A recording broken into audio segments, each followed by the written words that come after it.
Buenas noches, bienvenidos un nuevo sábado a Código Enigma, el último Código Enigma de la temporada. Se acaba, Eduardo, se acaba. Qué rápido pasó, ¿eh? Pasó rapidísimo. Decíamos, tenemos que hacer 6 meses.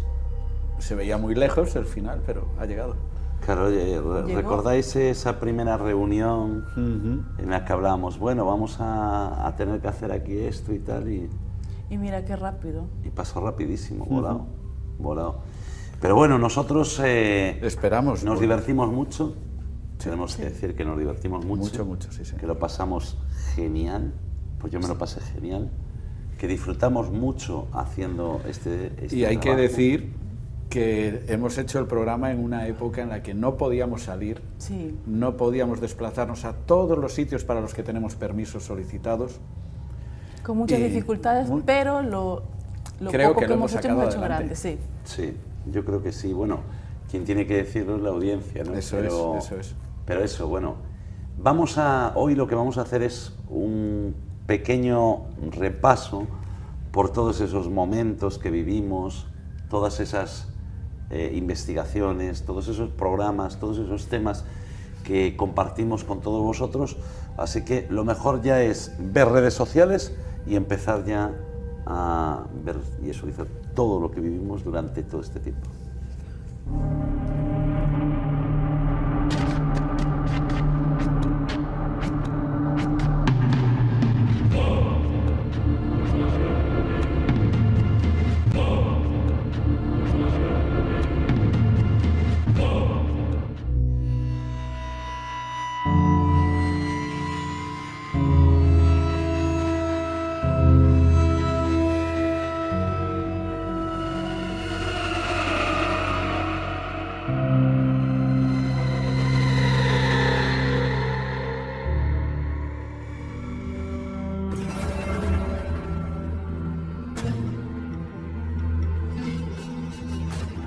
Hospital Psiquiátrico de Toen.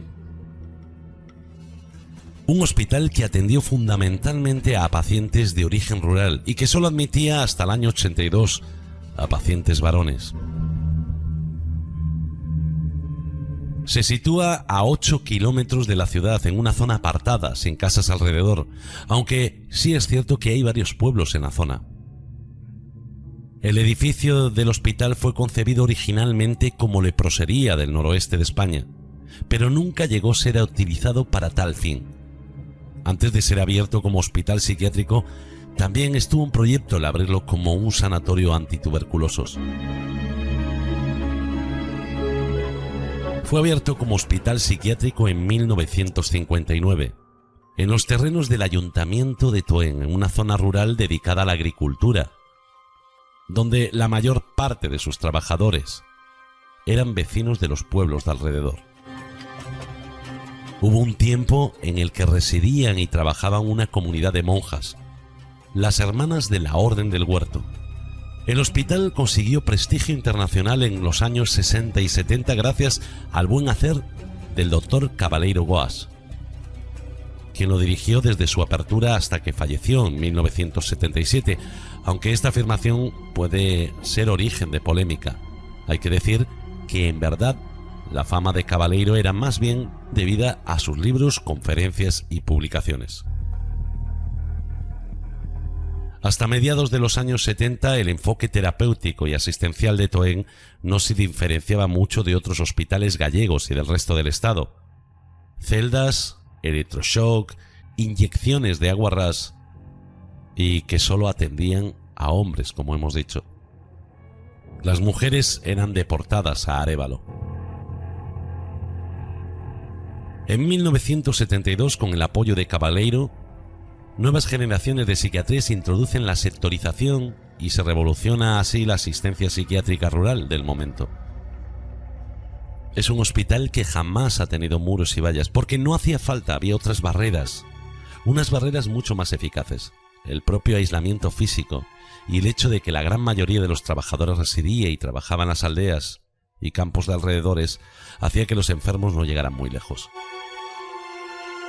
Sin duda, un lugar lleno de historia y un lugar lleno de misterio, ya que son muchos los curiosos e investigadores que se han acercado a este lugar y han asegurado haber sido testigos de un encuentro con lo paranormal. Nosotros hemos querido conocer el lugar. Y una vez allí, como si se tratara de una bienvenida macabra, nuestra compañera Geraldine sufre en sus propias carnes una experiencia de la que jamás se olvidará.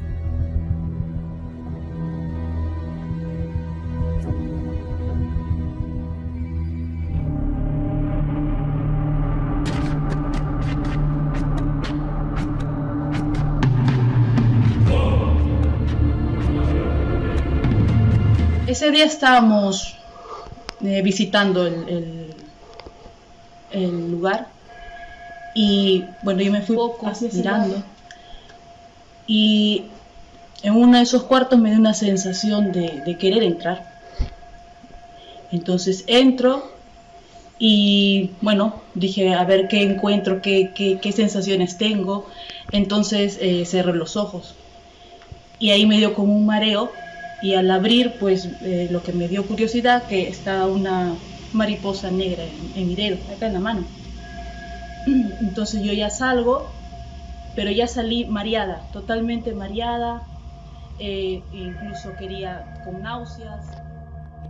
Y ya sentí una sensación de estar y no estar, que era yo y después que no era yo.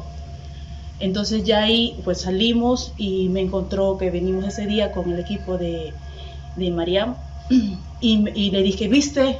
Recuerdo eso, ¿no? Entre recuerdo y no recuerdo, me dijo, sí, una mariposa. Y de ahí ya sentí el estrago mal, me sentí mal la cabeza, que me iba a explotar. Y me cuentan, ¿no? Que dije, me está sacando. Cuando vino Eduardo a sacarme, pues que le dije, me está sacando, pero con un rostro desencajado.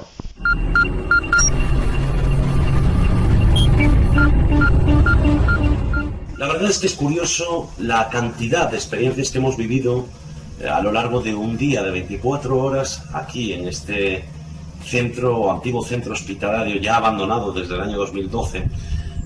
Fue muy curioso el momento en el que perdemos a Geraldine de vista. Nosotros estamos por esos pasillos, salimos David y yo corriendo en su búsqueda, mientras Marian y un invitado se quedaban visitando las estancias, y en ese momento nos la encontramos, bueno, ya la había encontrado Marian, pero nosotros ya nos la encontramos en un estado que no era ella, que daba la sensación de que estaba ida. Cuando yo la cojo de la mano, realmente ahí fue uno de los momentos más sobrecogedores que yo viví, porque ella me dice, me estáis sacando, cuando precisamente la estamos sacando hacia las escaleras, hacia la calle, para que respirara, porque pensamos que podía ser un simple mareo. Sin embargo, ella con esas palabras nos inquieta, ya que no la reconocíamos, y yo, como alguna vez escuché, no le hagas caso nunca a la voz de alguien que desconoces, le dije, siéntate ahí y quédate quieta. Y así hizo hasta que poco a poco fue recobrando un poquito su estado natural y empezó a vomitar. Eso no se me olvidará nunca. Fue un momento de los que yo considero más difíciles de entender en un lugar como este. En este caso, nuestro equipo se encuentra en uno de esos enclaves donde su aspecto, historia y leyenda forman de manera natural el lugar perfecto para vivir un encuentro con lo paranormal. Conscientes en todo momento de cuál es nuestro objetivo, nos dirigimos a una de las estancias donde algunos testigos aseguran que se han encontrado con una mujer de mediana edad, a la que han bautizado como Lorena. Existen psicofonías donde la voz de una mujer asegura llamarse así, y donde afirma firmemente que sigue pernoctando en este lugar. Mientras recorremos los largos pasillos de este psiquiátrico, nuestro equipo multidisciplinar toma anotaciones de cada una de las sensaciones que es capaz de percibir. Geraldine Barrera, como sensitiva, se asegura de visualizar y escuchar lo que nuestros sentidos físicos no nos permiten al resto del equipo. Carlos Soya se asegura de que toda la maquinaria electrónica funcione en perfectas condiciones para que exista una posibilidad de captar lo que Geraldine ve. Tania Rivera es nuestra científica y aporta la lógica a cada uno de los instantes vividos. Rubén Pizjuán se asegura de registrar en cámara cada instante de nuestra visita.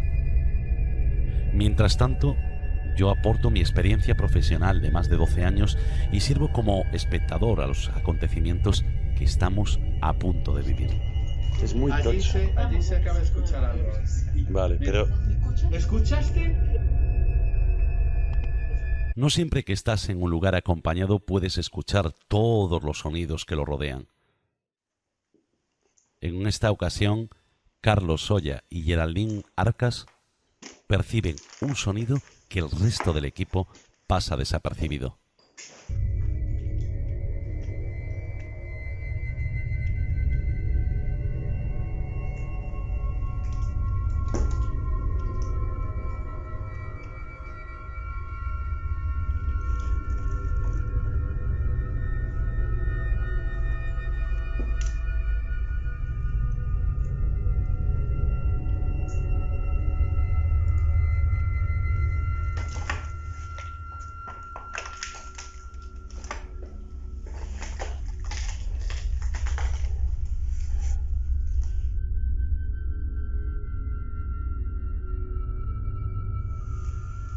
Es como que sufrió el infarto, cayó y su cabeza golpeó la cabeza y eso ya.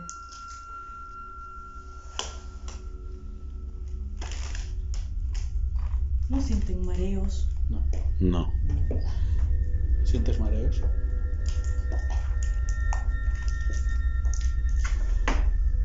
¿Y crees que puede ser, ya que dices que era un infarto, lo que escuchamos de... Puede ser. Es un hombre. ¿Y lo estás viendo ahora? Estaba ahí.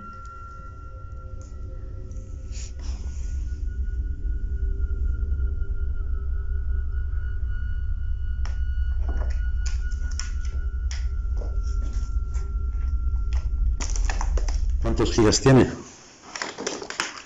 128. 128 de sobra, ostras. Que no, pues no graba. 128 de sobra, ostras. Que no, pues no graba.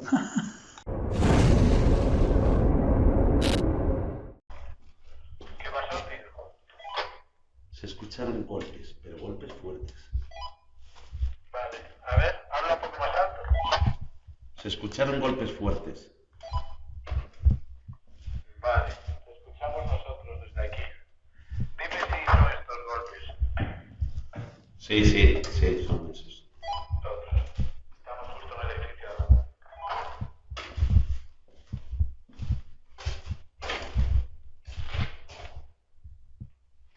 Ahora acabo de escuchar algo aquí, pero fijo, ¿eh?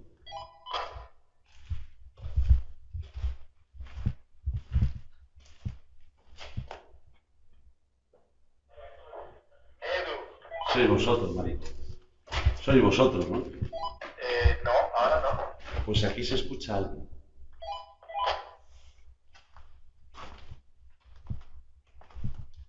Ahora sí que se escucha, pero alguien. Habla un poco si quieres por el webcam.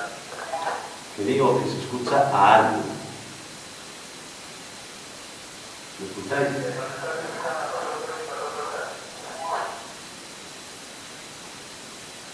No, pero no hay nada que ver.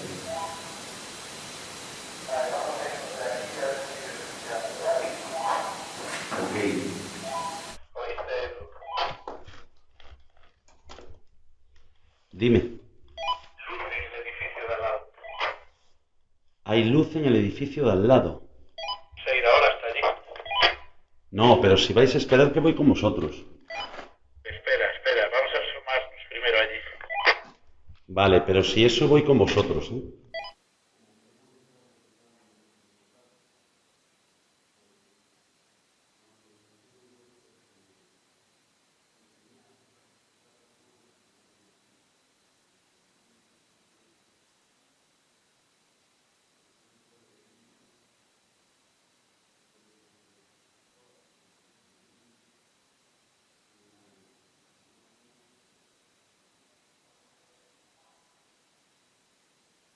Bueno, ahora van vir os compañeiros.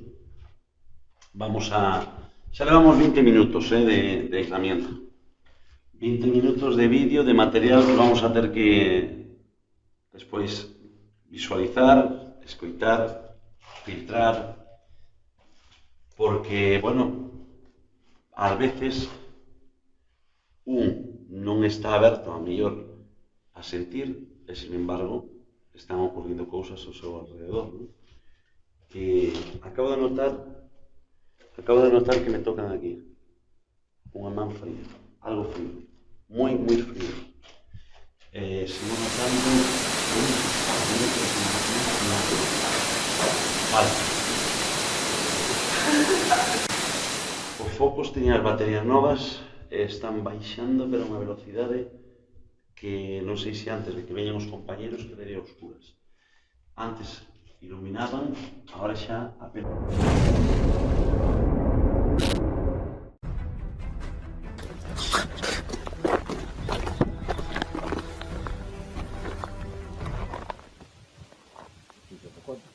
¿Qué hay allí?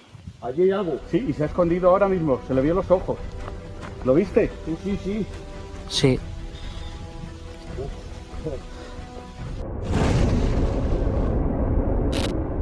Cambiar de compañías, Se malos amigos. No, interesante, a verdad que interesante. Interesante. Eu o corpo non me está quedando. Bueno, pero interesante. E temos unha chamada dunha amiga de Rábade, Clara, que creo que tamén nos quere contar unha experiencia paranormal. Pois non. No, xa Enma de Ourense, perdón, Enma, que tal? Moi boas, Enma. Hola, boas tardes. Que tal? Contanos. A ver, mira, eu si teño unha... Estou vendo, hasta se me puxa a piel de galiña, os pelos de punta, porque cando o que estaba falando dixo que pasara en Ourense, concretamente aí en Toén. Aí eu conozco unha persona que estuvo aí ingresada. Sí, é un 24 de xulio, de noite, amañecendo po 25, el fumou, porque non sei como se fixo con cigarros, porque aí non lle deixan ter cigarros ni nada, el fumou, quedouse dormido despois de lle dar as pastillas e todo eso, e plantou un lume no colchón. Ostra. Sí. O 24, foi un 24 de xullo, igual que... O 24 de xulio, porque o 25 xa trouxeron pa aquí, pa velalo, e pa todo eso. El foi un 24, amanecendo pa un 25. Estálo dicindo en referencia, pois alguén se lle escapa a ese, en teoría, rostro queimado que supostamente viron dúas. Era o día 24. Tamén, do día 25. Por ese camín, por eso se me puxo a piel de galiña. Eu hasta collín os calofríos. Cando me dixeron, cando escoitei eso, por eso chamei. Normal. E bueno, eu sei, a ver, a eles, a familia, os pais, ele era unha persona xoven, tiña 27 anos. Claro, estamos falando previamente o 2012, non? Que foi cando se No, xa hai moitos anos. Claro, xa hai moitos anos, o sea, durante... Cando estaba o psiquiátrico aberto, vamos, ele era un paciente. Efectivamente, eso foi eu non sei en que anos foi, pero... Enma, sí, dígame. Temos que falalo outro día, é que quedámonos sin tempo, para ver se outro día repetimos e falamos de misterio que vemos, Roberto, que a xente interesa o tema do misterio. Outro día falámolo e falámolo con Eduardo tamén, moitas gracias por todo. Gracias a vos. E sorte agora aos compañeros de Fútbol Aire, ver como remontan para arriba ahora desde... Eu teño un mal corpo chico que... Pero foi moi interesante, moitas gracias, Eduardo. Todos ustedes, vémonos mañá.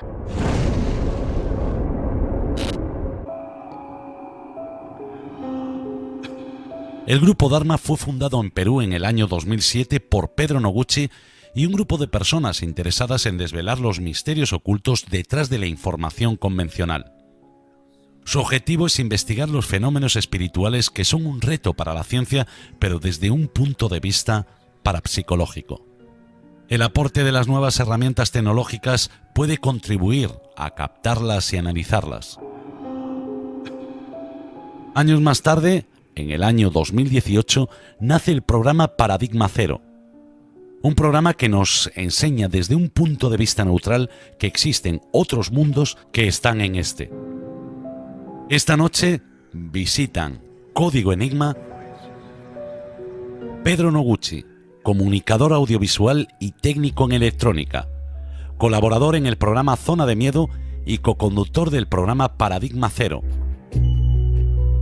Francisco Adriancén, administrador de empresas, ocultista practicante, coconductor del programa Paradigma Cero y miembro del grupo Dharma desde el año 2017. Emilio Adriancén, especialista en informática y sistemas, responsable técnico del programa Paradigma Cero y también miembro del grupo Dharma desde el año 2017. Y Matt Castañeira, administrador de empresas y parapsicólogo, panelista y técnico del programa Paradigma Cero, además de también ser miembro del grupo Dharma. Hablaremos con ellos sobre sus experiencias e investigaciones y nos haremos juntos una pregunta. ¿Podemos ser agredidos desde el más allá?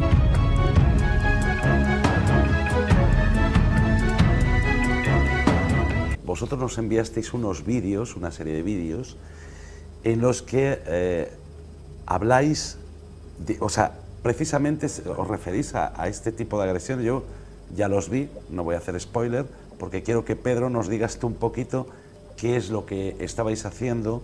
Y vamos a empezar por el del castillo, a ver si lo digo bien, Unanue, a ver si lo digo bien. Sí, está perfecto. Perfecto. ¿Qué os ocurrió allí, Pedro? Eso sucedió exactamente hace 10 años, cuando el grupo estaba colaborando con un programa llamado Zona de Miedo y visitamos un castillo que fue construido a mediados del siglo XVIII en las afueras de Lima. El castillo perteneció al hijo de uno de los llamados próceres, ¿no?, que ayudaron justamente en la independencia, pero se utilizaba más que nada para reuniones sociales, como centro de diversión, pero simultáneamente también se dice de que para el tráfico de esclavos, porque habían construido túneles subterráneos muy extensos que iban hacia el mar, precisamente para hacer el contrabando de estos esclavos. Se habla de que murieron muchas personas, muchos esclavos en estos túneles, y que los fenómenos también eran bastante fuertes. Cuando hemos realizado esta visita, 2 de nuestros compañeros de esa época ingresaron a los túneles para intentar grabar psicofonías, y uno de ellos sintió que lo tocaron en la espalda, pero como una manera como si le pasaran la mano por la espalda, cosa que le sorprendió mucho porque no había ninguna otra persona cerca. Cuando él ha salido, ha sentido una especie de ardor en el lugar donde lo tocaron, y cuando se levanta, ¿no?, la chaqueta, ¿no?, y hemos visto una especie de irritación justamente en ese lado. Entonces, eso te deja pensando si fue una agresión en realidad o una manifestación, pero sin embargo las consecuencias que tuvo pues no fueron nada agradables, ¿no? Y no es la primera vez que escuchaba de que a veces cuando este tipo de entidades inmateriales te pueden tocar, realmente también te pueden hacer daño en ese sentido. Claro. Vamos a ver el vídeo para que todo el mundo sepa a qué nos referimos, Pedro, y vamos a continuar porque tenemos hoy, para muestra un botón, ¿no?, para ver varios casos de los que vosotros habéis vivido y compartirlo con todos. Vamos a ver el vídeo.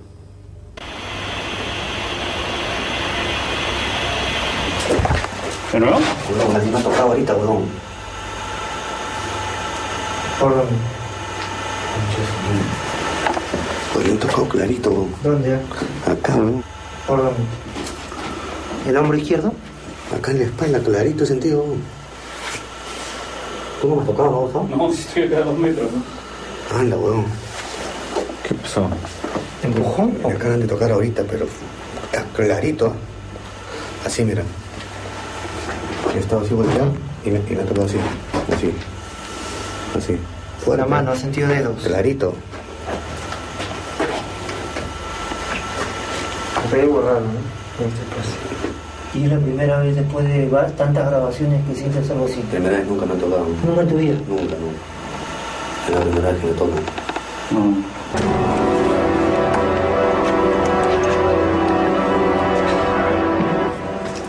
¿Pero sabes cómo es esto? Ya estamos arriba. Pero con fuerza, vamos. Eric, uno de los miembros del grupo, sufrió un fuerte arañazo en la espalda. ¿Dónde está? ¿Llevas a grabar esto? Joder, huevón, ¿qué pasó? ¿Dónde lo tocaron? Hemos estado abajo, ¿te acuerdas? Sí. Hemos estado abajo en el pasaje subterráneo. Sí. Y Eric ha sentido que lo han tocado. Tiene una especie de pequeño dolor. Se ha levantado el polo y la casaca y podemos ver acá, no sé si se puede captar con claridad, un raspón.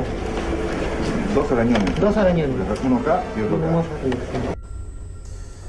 Bueno, como vemos, pruebas de que lo que dices tú, Pedro, a lo mejor puede ser una agresión o puedes también pensar que a lo mejor es la consecuencia de esa caricia, ¿no?, que esta persona sintió.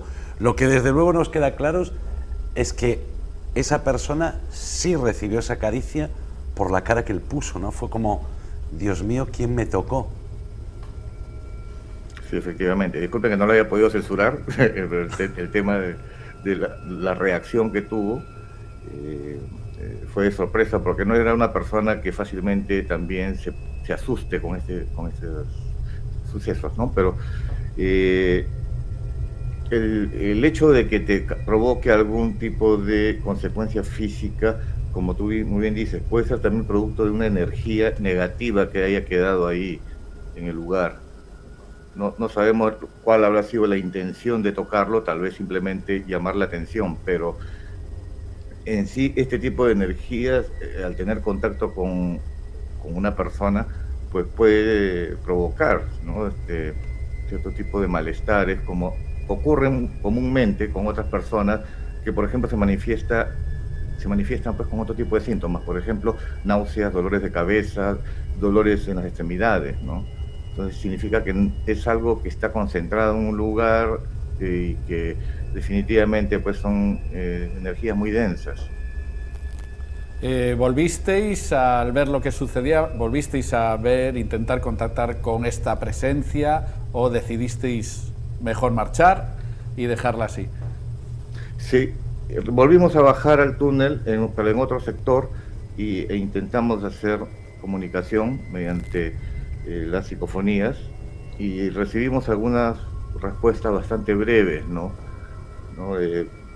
Bastante elocuentes también, ¿no? Como ¿qué hago aquí?, ¿no? Pues de ese sentido. Inclusive nos dijeron un nombre. ¿Pero eran preguntas o invitaban a que os fuerais? No hubo ese tipo de hostilidad como sí ha ocurrido en otros lugares, ¿no? Como que las respuestas denotaban de alguien de que no sabía qué hacía ahí o que quería salir, pero no sentimos, no hubo respuestas que nos dijeran, pues váyanse, pues están molestando.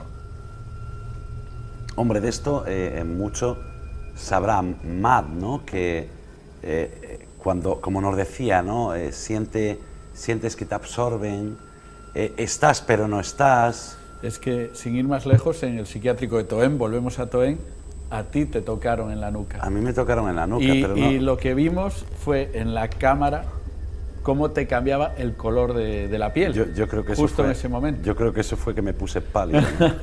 Pero en el caso de Matt, ¿tú crees, tú que tienes ese don, ¿no?, de poder estar entre dos mundos, vamos a llamarlo así, ¿no?, porque estás entre los dos mundos? ¿Tú crees que existe, ¿no?, el mal, ¿no?, y que existen también personas o energías malas, ¿no? Sí, bueno, en mi creencia definitivamente el bien no se puede llamar el mal el bien no se llama bien si no hay el mal y viceversa, ¿no? Definitivamente, tiene que haber un equilibrio en sí. Pero por lo tanto, esas reacciones que esas entidades podrían tener, podrían también ser de desesperación, no simplemente de querer agredir a la persona simplemente porque están invadiendo el espacio, pero también por desesperación por el hecho que están pidiendo auxilio. Bueno, yo tuve una investigación que había hecho en Irlanda, lo he hecho de forma solitaria allá, y es verdad que tuvo también un campo de batalla que hubo entre los ingleses e irlandeses. He llevado un puñete un puñetazo a nivel un golpe a nivel del estómago. Me quedé sin aire durante un momento y realmente es bastante impresionante. Pero ¿qué debemos hacer en esos momentos en sí? Bueno, no debemos entrar en pánico, debemos un poquito analizar la situación, ¿no? Pero sí, definitivamente hay que tener cuidado cuando investigamos, porque ese tipo de fenómenos pueden pasar, como ha pasado a nuestro compañero hace años atrás, ¿no? No, ya muestras valor para irte tú solo, ¿no? Dice, bueno, me voy yo solo a investigar. Y no entrar en pánico, dice. Y no entrar en pánico. Es completamente diferente, si me permites agregar, entre investigar solo y investigar con el grupo. Verdad que tenemos una deontología de trabajo, una ética que siempre hemos hecho y siempre vamos a tener durante los próximos tiempos, por el hecho que todos tenemos una función. Y es verdad que, por ejemplo, si a mí me pasara algo como psíquico, yo sé que Pedro, Francisco o Emilio saben qué hacer en ese momento. Y nos ha pasado, en cementerios, estar en una trance intensa, que Pedro tuvo que actuar para que me saliese de ese trance, ¿no? Entonces, cada uno tiene su función y eso es súper importante. O sea, prefieres en grupo. Claro. A ver, la sensación cuando tú investigas solito, solo con tu cámara y listo, tienes una sensación de soledad y tus sentidos todavía se ponen más en alerta.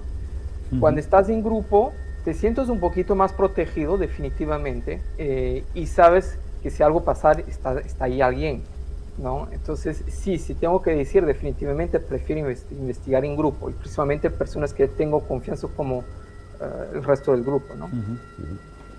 Bueno, hay otro corte que nos enviasteis que nos habla de, bueno, le titulasteis sangre, pero yo quería saber quién de vosotros me puede contar un poquito sobre qué es lo que pasó y a qué os referís. Bueno, voy a tener que comentártelo yo porque en realidad también sucedió hace 10 años y fue un caso en donde nos llamaron urgentemente porque dos mujeres estaban sufriendo agresiones bastante fuertes de carácter espiritual. Cuando hemos realizado la primera visita al lugar, nos habían comentado de que las paredes estaban sangrando, que es algo que primera vez que íbamos a presenciar, pero se asustaron tanto que lo limpiaron.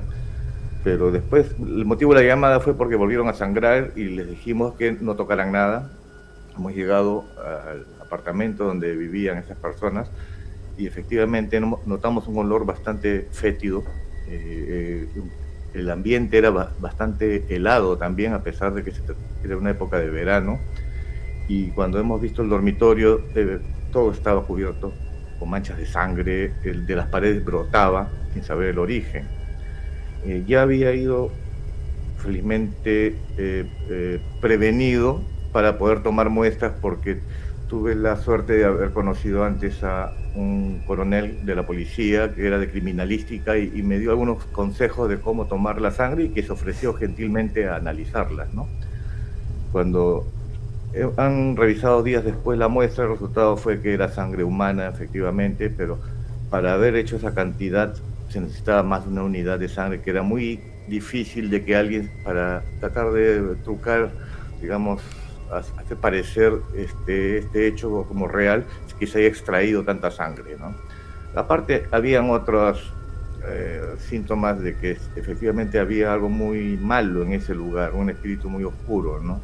Y hemos escuchado también dentro de nuestras grabaciones posteriores de que aparecieron voces guturales extrañas mientras la entrevistada, que era la víctima, estaba hablando, ¿no? Entonces, eso nos dio pie para pensar de que efectivamente había una entidad ahí muy oscura y que era necesaria la intervención de un especialista en exorcismos, porque los síntomas correspondían a una persona que ya estaba poseída, pero no lo sabía. Vamos a ver el primer corte, porque son dos cortes. Vamos a ver el primer corte. Yo cuando los vi me quedé impresionado, Pedro, pero vamos a ver el primero para que todos lo vean también. Cuando se encontraban al borde de la desesperación, se contactaron con el grupo de investigación paranormal Dharma, quienes revisaron los ambientes donde ocurrieron las manifestaciones para descartar algún fenómeno físico o manipulaciones en las evidencias. Es como si hubiera saltado en algún momento de la pared. Pero no ha habido salto. Increíble. Bueno, ahí pudimos ver ya la sangre, como bien nos decías, pero nos hablabas de que eran todos los síntomas para hablar de una posesión. Así es, de una posesión. Y una posesión que después el liberador que nos acompañó, que era de la facción carismática de la iglesia, dijo que era una posesión demoníaca y que era necesario una intervención. Hay un punto aquí importante de que cuando lo estaba yo conduciendo en mi vehículo por la costa, que era una avenida de doble sentido, llegó un momento en que desde el acantilado que está a un costado empezaron a caer rocas, pero solamente por donde yo transitaba. Y el liberador, este señor, me dijo que lo tomara con calma y él empezó a orar, ¿no? Me dijo, esto es normal, a veces sucede para evitar que nosotros llegáramos, ¿no? Sí, eso digamos que fue una de las cosas que más me perturbó en muchos años, porque quiere decir que hay una especie de omnipresencia en este tipo de ataques, ¿no? No solamente involucra a la víctima, sino también a los que intervienen. Claro, es como si no quisiera que le ayudaras, ¿no? O que le ayudarais en este caso. Intentar que no lleguen ni al domicilio. Que no lleguéis ni al domicilio. Bueno, eso me ocurrió a mí hace unos años también. Vamos a ver el corte porque cuando esta persona, bueno, vosotros, ¿no?, llegáis a la casa, ocurre lo que a muchas personas le da pánico, ¿no?, que es esa posesión y llegar a vivirlo. Vamos a ver ese corte, Pedro. Solo el Señor. La entidad que se resistía en abandonar a Ángela empezó a pronunciar extrañas invocaciones, lenguas antiguas. El audio de esta liberación ha sido suprimido por recomendación del liberador. Fue una lucha tremenda. Se puede decir que habían como demonios dentro de ella porque aparte que salió un olor horrible, podíamos presenciar todo lo que ella, a través de ella, hacían.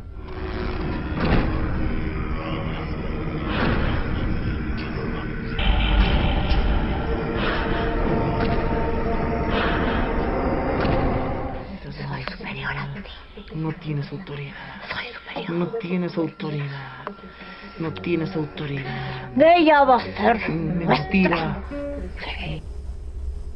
Wow. Yo creo que es wow. Esa es cara. Impactante, esa cara. Impactante, sí, señor. Aparte cambia, ¿no? Pero es decir, que no solo es la actitud de esta chica, ¿no?, sino que también su rostro, sus gestos, todo cambia, ¿no?, cuando es algo así. Sí, es algo que también me sorprendió porque yo he presenciado anteriormente estos actos de liberación, pero no había visto que físicamente hay algún tipo de transformación, pero aquí sí, ¿no? Es que efectivamente el rostro ocurre lo que se llama una transfiguración, ¿no? La cara se estira, las cejas como que se afilan, los ojos son totalmente distintos.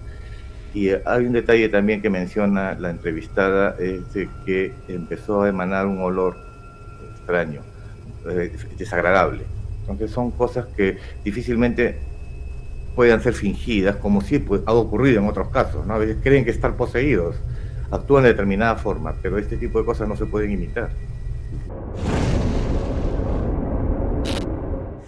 Aquí a principios de los 90, aquí en lo que hablábamos antes, en la provincia de Pontevedra, ocurrió un caso en el que se asesinó a una chica, en el que la policía necesitó ayuda de alguien que precisamente había obtenido la información a través de la Ouija.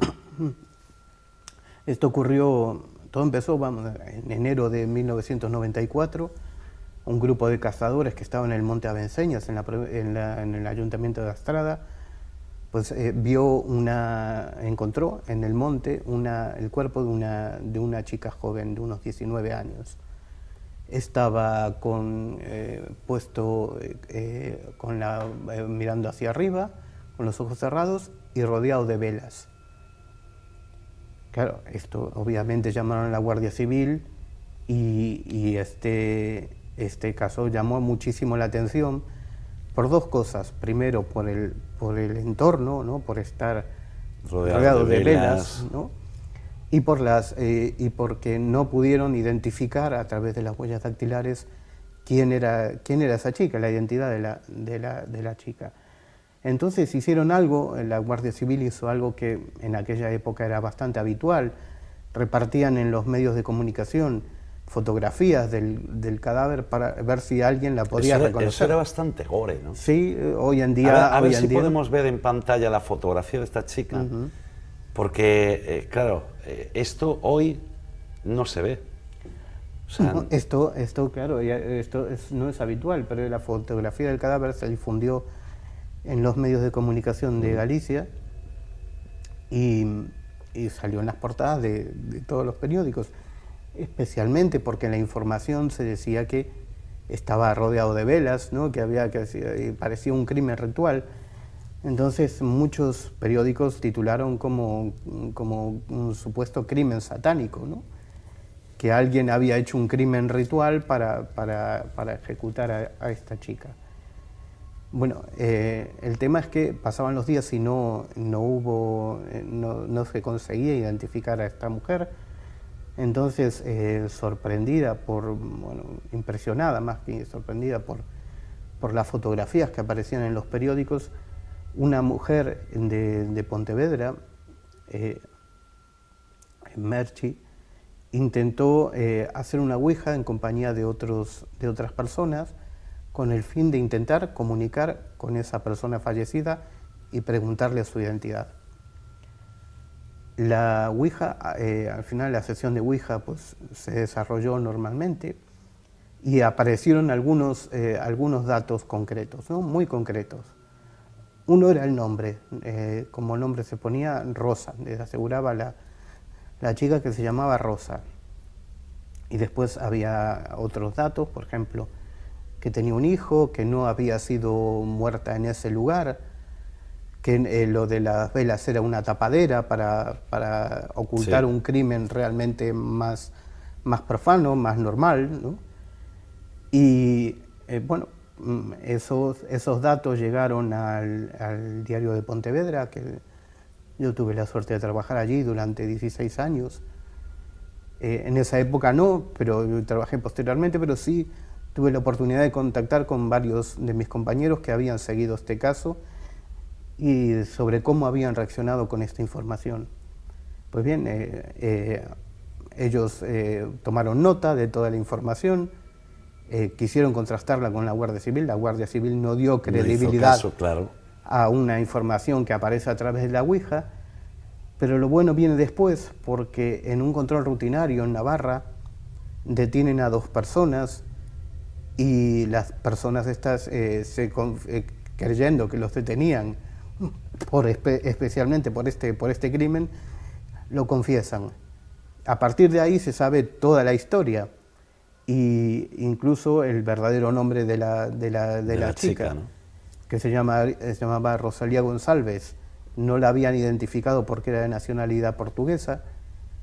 Y que ella también lo decía, ¿no? Que cuando contactó también decía que era portuguesa. Sí, incluso dio algunos datos de Valença Dominio, sí, relacionados con Valença.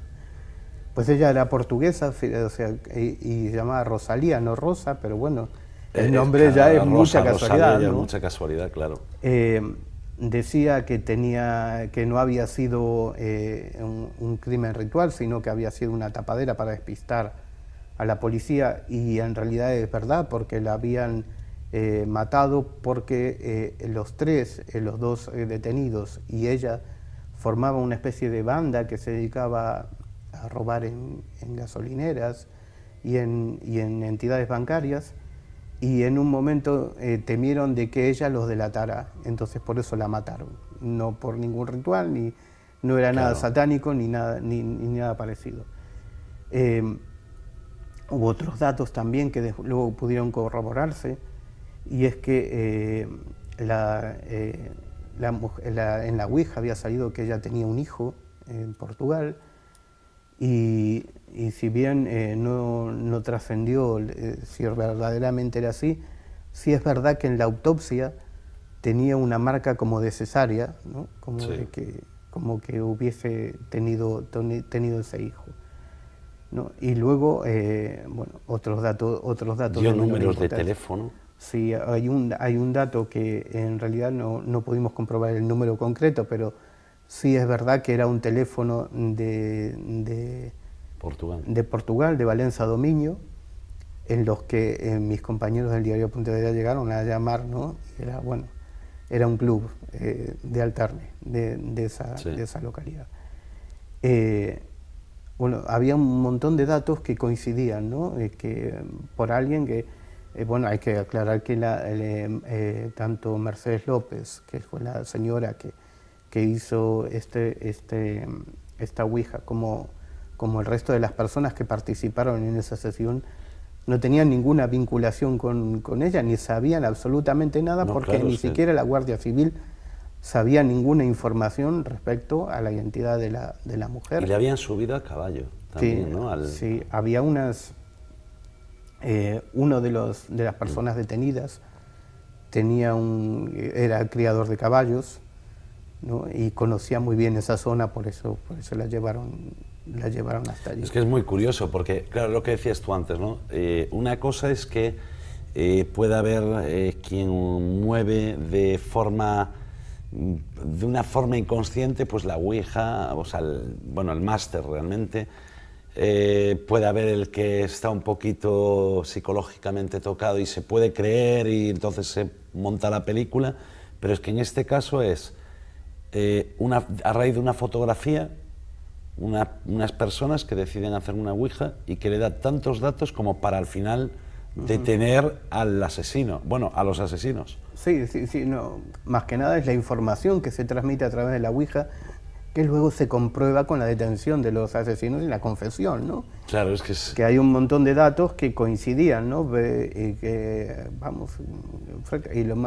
de lo más sorprendente es el nombre, ¿no? Porque, bueno, si bien se llamaba Rosalía, podrían llamarle Rosa perfectamente, vamos, claro. Como un diminutivo, ¿no? Claro, lo curioso es que, aunque solo haya sido aunque solo fuera el caso que esté comprobado, que hay muchos más, ¿no? Pero aunque solo fuese podremos decir que estamos ante un hecho que es real, 100%. Claro, y que se producen, o sea, la Ouija, más allá de que te puedes creer que contactas con el fallecido o con lo que sea, puedes creer lo que quieras. Pero cuando ocurren casos como estos, en lo que puedes contrastar esa información y que sabes que las personas implicadas no sabían nada, porque de hecho no sabía nada nadie, salvo los asesinos y poco más, ¿no?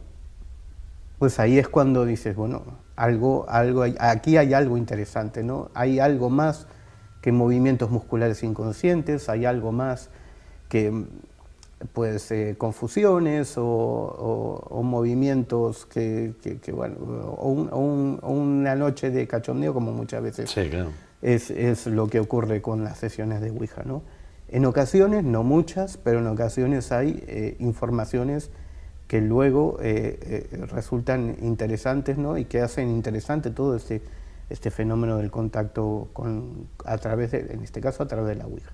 Luego hay otros muchos, ¿no? Como habíamos hablado, ¿no? Las mesas parlantes y demás. Reportero y guionista de Los Expedientes del Año Cero en Audible, ¿no? Me dijiste tú. Yes. En Amazon. Yes. Audible. Bien. Bueno, anteriormente trabajó en Radio Nacional de España, trabajó en la Radio Galega, en Podium Podcast, fue codirector del programa Milenio de la Televisión de Galicia, que fue emitido, si no me equivoco, hace un año aproximadamente, año y medio. También, bueno, conductor del espacio Más Allá de la Verdad en 13 Televisión, ha escrito un montón de artículos, un montón de todo, ha publicado. Y es que además tiene tantos libros tan interesantes como yo, por ejemplo, Conocimiento Prohibido, A ver, mira, Conocimiento prohibido, que está aquí la carátula. Lo traeremos en otro momento y también lo enseñamos, que es muy bueno. Corrupción, las cloacas del poder, Franco Top Secret, tú alucina, el universo no es plano, y bueno, un montón de ellos. En este caso, nosotros vamos a presentar su nuevo libro, La verdad prohibida, de Ediciones Cidonia, librazo, que no me cansaré de decir que Miguel Pedrero es uno de mis favoritos. Buenas noches, Miguel. ¿Qué tal? ¿Cómo estáis? Encantadísimo de estar en vuestro programa. Oye, felicidades. Yo, a ti, cada vez que te entrevisto, Miguel, tengo cada vez que aumentarle más, pero a pasos agigantados. Entonces, al final será 1 hora de presentación de Miguel Pedrero y 5 minutos de programa. ¿Qué va? Para nada. Miguel, tenemos la pasta ya gastada incluso de leerlo. No. ¿Qué va? Yo os lo agradezco y bueno, lo que pasa es que llevo toda mi vida haciendo periodismo y además periodismo que podríamos llamar de frontera o periodismo de lo heterodoxo, ¿no? Por llamarlo de alguna manera, que es muy difícil aplicarle un calificativo a lo que hacemos. Y por lo tanto hay muchas cosas ahí, pero es que llevo toda mi vida. Fijaros, tengo 45 años y llevo haciendo periodismo de este tipo desde los 17. O sea que bueno, tantos años dan para mucho, es inevitable. Bueno, Miguel, me imagino que este libro fue creado a partir de toda esta pandemia, ¿no? Porque por todo lo que tú cuentas en él, o sea, esto es, me voy a desahogar aquí estos días que estoy aquí encerrado y voy a empezar a contar cosas que nadie sabe. Efectivamente, tuvo mucho que ver con la pandemia, con ese estado de alarma, no porque yo en este libro aluda al asunto del coronavirus, que no lo hago, sino que eso me sirvió para poner en orden ciertas cosas, muchos escritos que tenía por ahí, y dar forma a este libro. De todos modos, ya que sacas el asunto, yo es que tengo una cruzada personal contra los antivacunas y contra los negacionistas. Tengo una inquina hacia estos grupos organizados y precisamente porque a veces, cuando hablamos de conspiración, en ocasiones la conspiración está en la propia conspiración, porque los que defienden ciertas conspiraciones no se dan cuenta que en el fondo están siendo utilizados y manejados por determinados intereses ideológicos, políticos o incluso económicos, ¿no? Y detrás de todo esto está la desinformación, que es uno de los más graves problemas a los que nos vamos a enfrentar, estamos enfrentando ya y nos vamos a enfrentar en los próximos años. Pero, entre otras cosas, por el funcionamiento actual de esto que llamamos Internet y las redes sociales. No hace mucho, Angela Merkel, la gran líder de Alemania, que ahora va a dejar el gobierno, se va a ir de la política, pues Angela Merkel decía que el gran riesgo para Europa, para Estados Unidos y para muchos otros países donde las redes sociales, Internet está muy en auge y muy activo, son las islas ideológicas. Es decir, en las redes sociales, Internet, YouTube, funciona a base de algoritmos, ¿no? Y esos algoritmos lo que pretenden es que estemos el máximo tiempo posible delante de la pantalla, porque eso supondrá más publicidad y, por lo tanto, más pasta para estas plataformas. Y entonces nos dan lo que queremos ver, lo que queremos escuchar, lo que nosotros creemos, y en el fondo al final nos damos cuenta de que siempre estamos recibiendo el mismo tipo de información con el mismo sesgo ideológico y al final contactamos con el mismo tipo de personas, con lo cual se crean, lo que decía Angela Merkel, islas ideológicas, que son incapaces de conectarse o de ponerse de acuerdo unas con otras, y eso trae separación y conflicto. Y aquí no hay una conspiración de unos tipos en una estancia oscura manejando el mundo, sino es cómo funcionan los algoritmos en Internet. Miguel, ¿interesa tanto dominar la mente de toda la gente del planeta hacia, digamos, ahora que hablaste de los negacionistas, hacia ese punto negacionista? Pues yo creo que detrás de este movimiento hay unos intereses fundamentalmente ideológicos y políticos, ¿no? Yo lo conté, o lo contamos hace algún tiempo en el programa del Colegio Invisible. todo esto, dedicamos un programa al tema de la desinformación. Yo sabía que iba a traer mucha polémica, pero no me imaginaba hasta qué punto, ¿no? Hasta el punto de recibir unas cuantas amenazas de muerte, ¿no? Y desde luego muchísimos insultos, ¿no? Y toda esta historia, ¿no?, que hay que conocerla, comienza por una operación del GRU, que es la inteligencia militar de Rusia. En un momento determinado, antes de las elecciones de Estados Unidos que llevaron a Donald Trump al poder, Putin y sus estrategas, el presidente ruso y sus estrategas llegaron a la conclusión de que era fundamental para los intereses de Rusia que Donald Trump llegara al poder en los Estados Unidos. ¿Por qué? Porque creían que eso iba a traer división, confrontación y, por lo tanto, iba a debilitar a Estados Unidos y iba a generar o a facilitar que Rusia pudiera llevar a cabo una política exterior más atrevida. Entonces idearon toda una serie de estrategias para que Donald Trump ganara las elecciones. Y lo que hicieron fue hackear varios ordenadores del comité de campaña del Partido Demócrata. Ya sabéis que Donald Trump en esa época se enfrentaba a Hillary Clinton por la presidencia de los Estados Unidos, ¿no? Les costó, pero al final lograron entrar en el ordenador del principal asesor de Hillary Clinton y su jefe de campaña, John Podesta. Y a partir de ahí entraron en todos los ordenadores y entraron a los correos personales de Hillary Clinton, ¿no? Y lo que descubrieron es que Hillary Clinton, como buena política, estaba haciendo todo lo contrario de lo que decía, ¿no? Que era lógico, porque, bueno, siendo política y claro. Pues bueno, pues está bien, ¿no? Entonces, ella se presentaba como la anti-establishment, ¿no? Igual que Donald Trump, ¿no?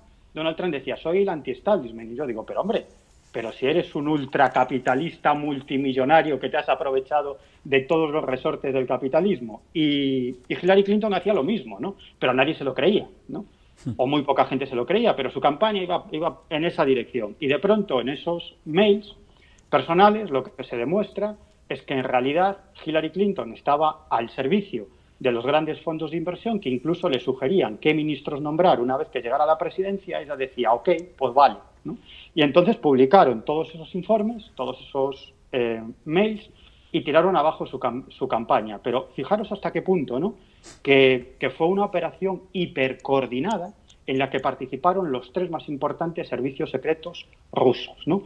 Por una parte estaba el Servicio de Inteligencia Exterior de Rusia, cuya finalidad era marcar los objetivos contra los que digamos, atentar digitalmente, ¿no? Luego estaba el FSB, el Servicio de Seguridad Interior de Rusia, que tenía la misión de hacer contrainteligencia, es decir, que los espías americanos en Rusia no descubrieran los planes. Y luego estaba el SVR, el Servicio de Inteligencia Militar, que tiene unos departamentos de hackers muy buenos, que son los que llevaban a cabo esa operación de hackeo. Y fijaros hasta qué punto que lo que hicieron fue colgar esos mails, crearon una página web que se llamaba DC Leaks por Washington DC.